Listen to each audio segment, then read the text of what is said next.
Hi, my name is Kamal Jones, and I'm here with Will and Justice. And if you have any questions, please call in at 123-321-1234. Our first topic is going to be about who do you think are going to be buyers and sellers?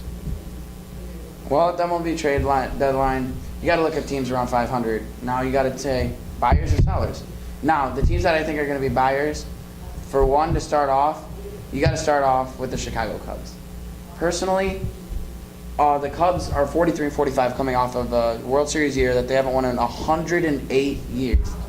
And honestly, they have to get their pitching staff's like brutal right now. Hendricks is injured. Arrieta's been awful this year. Last year's been awful this year. These guys are like sub 2 ERA pitchers in their whole careers, like mid twos, like the last couple of years, and now they're just falling off the map. I think they have to target guys such as Sonny Gray, Jose Quintana, which they'd have to give him more, obviously, because it's the White Sox, or a guy like Jeremy Hellickson of the Phillies, because he's a low pay, and the Cubs do not really want to trade guys like Eloy Jimenez unless they want to get a guy like Sonny Gray or Jose Quintana.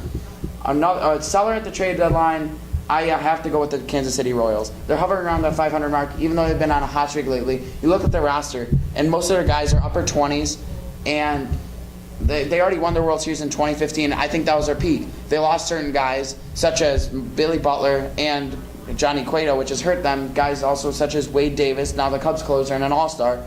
And they get guys back, but they're not producing. They could trade guys such as Moustakas, Hosmer, Gordon, Kane. All these guys can package a bunch of prospects, and they can be back in a few years.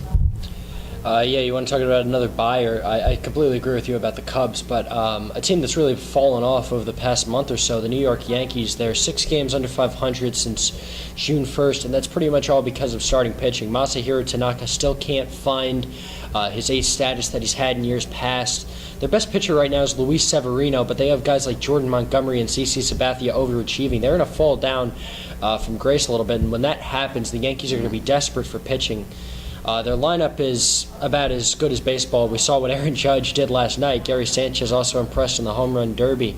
But they need to target Gray or Quintana to get a reinforcement in the pitching, because particularly Tanaka, if he continues to play the way he does, then the Yankees are really going to be in a bad spot. I disagree about Montgomery being a bad pitcher, but because he's so young. But I agree with the Yankees because they have so much money that they could use. I wouldn't. You're certainly not trading Judge or Sanchez or one of these prospects away. No, but I'm talking about like their pitching staff. Like obviously Sabathia, they need another guy. CC Sabathia is not going to continue doing what he's doing, and I don't feel great about Jordan Montgomery doing that either. All right, so our next topic is New York Knicks, and more specifically, Carmelo and his trade rumors. Well, Carmelo, obviously, you can already tell that he's had. Carmelo's he's just tough. Like, he has paid so much money, and he has no trade clause to the Rockets and the Cavs. And personally, he's a ball-dominant player. And you look at the Rockets roster, you just acquired Chris Paul, and you have James Harden. Those two are ball-dominant players. There's almost as much as a scoring load that you can take. I mean, obviously the Warriors did it when they got Kevin Durant, but you also have guys that love to pass, such as Curry, Thompson, and Green. They find their way to do it. I don't see that happening with Paul, Harden, and Anthony. Anthony's 33 years old, and he needs a title. I think a better fit would be Cleveland because of his relationship with LeBron. Paul and Harden, yes, they're tremendous passers, but they're also, Harden needs a score, and he's a dominant scorer. Anthony has always led his team in scoring, and Harden is going to block that off because he is the face of the franchise, and that's what the Rockets want to know.